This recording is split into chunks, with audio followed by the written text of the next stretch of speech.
The Revenge of Alice Cooper, my super quick impression of the first album by the reunited surviving members of the original Alice Cooper band in over 50 years.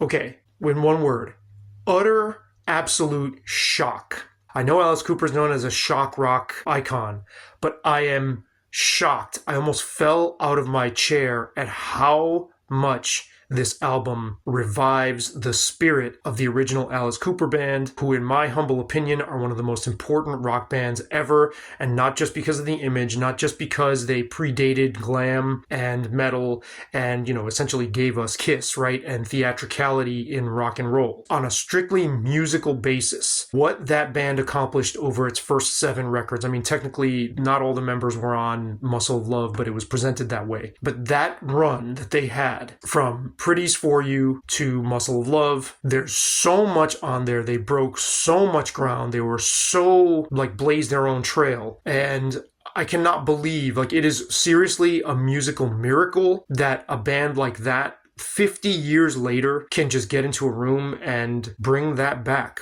I hesitated on listening to the album. I was excited at the announcement, but I was like, man, there's no way.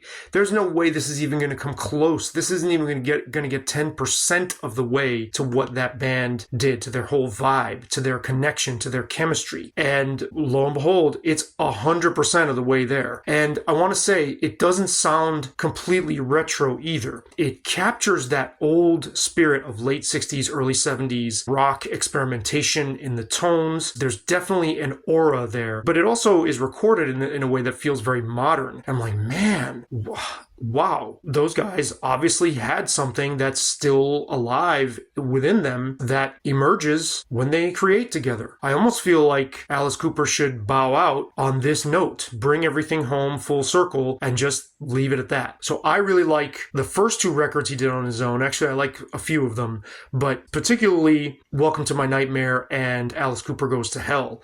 But you got to figure, man, what more could that band have accomplished had he not stepped out on his own? And I think as you got into the 80s when he did the kind of, I don't know, pop metal, hair metal thing, it was a little embarrassing, I think, compared to the past glory of his legacy. Let me know what you think of this record of Alice Cooper, the band, and the individual, and the whole discography, where you stand on it, what's your favorite, what's your take on the new one, and whether you'd like to see me do a full long-form video on Alice Cooper's whole career arc.